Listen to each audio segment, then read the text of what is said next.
Oke, pada kesempatan kali ini saya pengen bahas soal pendapat saya masalah kasus Jauska gitu ya.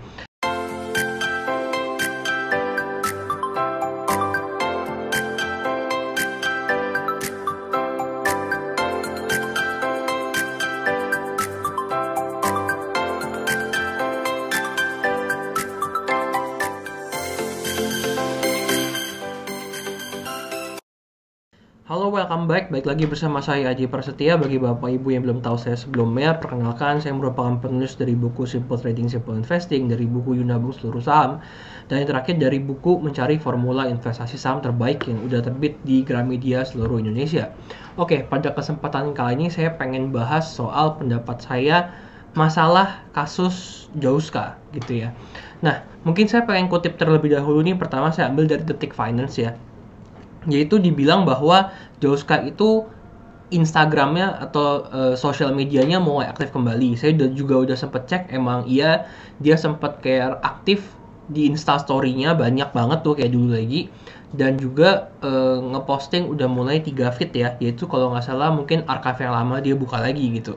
Nah, sebenarnya bagi Bapak Ibu yang belum tahu sebenarnya Jauska tuh ada apa, saya bakal tampilin berita berikutnya itu dapat dari kompas.com. Di situ dibilang CEO Jauska, Pak Akar itu divonis 6 tahun 6 bulan penjara, yang alasannya kita baca di bawahnya karena terbukti secara sah dan meyakinkan melakukan tindak pidana berupa kegiatan pasar modal sebagai penasihat investasi tanpa izin usaha dari Badan Pengawas Pasar Modal dan Lembaga Keuangan alias BAPEPAM, dan tindak pidana pencucian uang.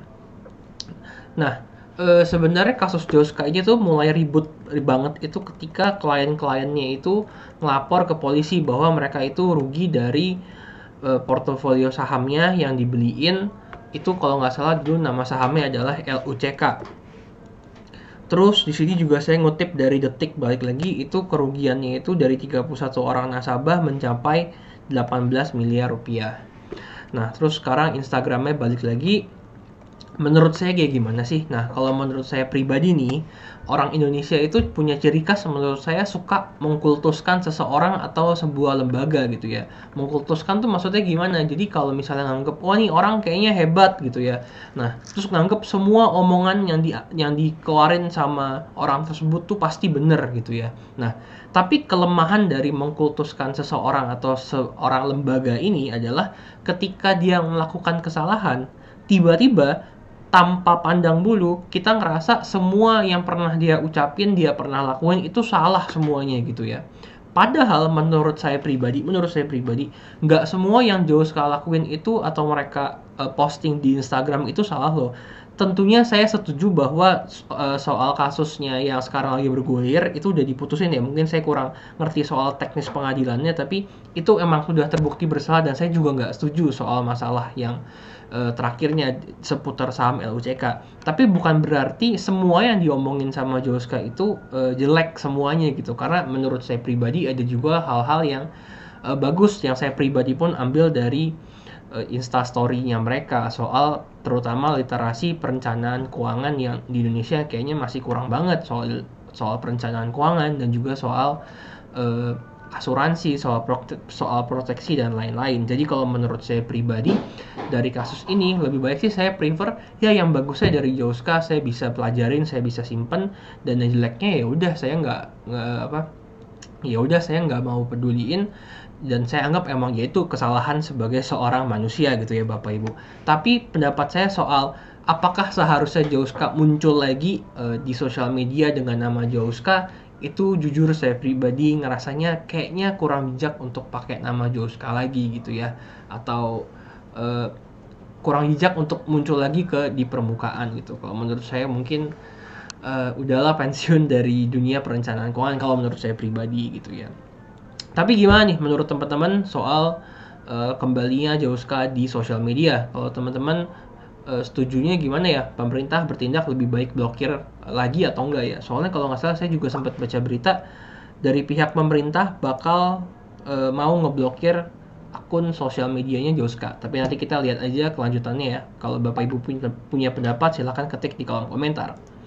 Oh iya, sebelum kita selesai mungkin saya ada info, kita ada sedikit, bukan sedikit sih, kita ada program namanya Investing Mastery, itu tanggal 3 September 2022, itu ada hari Sabtu, kita bakal setengah harian bahas soal investing. Ini eventnya gratis dengan syarat dan ketentuan yang berlaku tentunya. Bagi Bapak Ibu yang mau daftar, silakan aja langsung WhatsApp ke 0852 888 26187. Mungkin demikian dari saya, thank you, semoga bermanfaat bagi Bapak Ibu sekalian, thank you.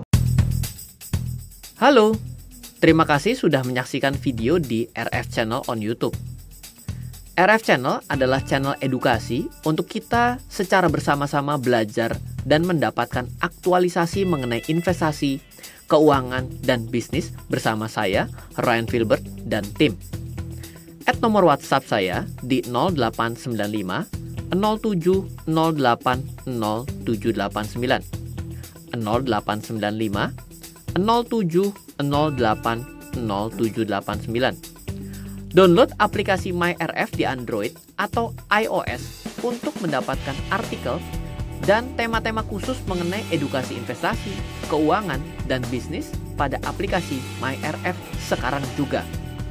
Setiap bulan, saya bersama dengan tim memiliki kelas, mulai dari belajar trading dengan analisa teknikal, yang strateginya bisa Anda terapkan pada seluruh market, mulai dari saham, forex, hingga cryptocurrency, atau kelas investasi saham bernama Fundamental Camp.